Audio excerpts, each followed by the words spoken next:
Good evening friends. আজকে না সন্ধেবেলায় আমার একটু খিদে খিদে পাচ্ছিল। সাধারণত সন্ধেবেলায় আমরা ভারী কিছু খাই না, কিন্তু আজকে সকালের একটু দুপুরের একটু তরকারি ছিল, এঁচোড়ের তরকারি আর একটু পেঁয়াজ কলির তরকারি। পেঁয়াজ কলিটা সর্ষে বাটা আর চিংড়ি মাছ দিয়ে করেছিলাম।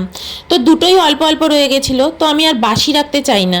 আর সন্ধেবেলা না ভীষণ খিদে পাচ্ছিল 6টা নাগাদ। তো ভাবলাম একটুখানি লুচি করে খাই। ফ্রিজের মধ্যে একটুখানি আটা বেলাও ছিল, তো ওই আটা বেলাটা নিয়েই আমি লুচি করে নিলাম। একটা বড় করে ডো করে মাঝখানে চাকু দিয়ে কেটে নিয়েছি। আর এই যে তরকারি একটু সকালের ছিল আর একটু ভাতও আছে, তো ভাবছি দুজনে মিলে একটু মিলিয়ে মিশিয়ে খেয়ে নেব। তো অয়নকে বললাম, অয়ন বললো লুচি খাবে না, ভাতটুকু খাবে। তো বললাম ঠিক আছে, আমি একটু বরঞ্চ লুচিটা টেস্ট করি। তো আমি এর জন্য একটু এঁচোড়ের তরকারি দিয়ে লুচি খাচ্ছি। আগের দিন অয়ন এঁচোড় এনেছিল, একটা গোটা এঁচোড়। এত ভালো ছিল এঁচোড়টা, একদম কচি ছিল। তো দেখো আমি এটাকে খুব সুন্দর করে সেদ্ধ করেছি আর এঁচোড়টাকে খুব সুন্দর করে নিরামিষি করে রান্না করেছি। এর মধ্যে চিংড়ি মাছ দিইনি।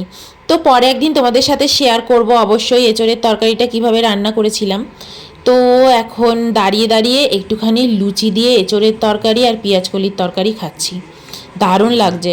সন্ধেবেলা সাধারণত খাই না, কিন্তু ভীষণ খিদে পাচ্ছিল, না খেয়ে উপায় ছিল না। ভালোই হলো তরকারিটা আর বাসিও রাখতে হলো না। চলো বাই।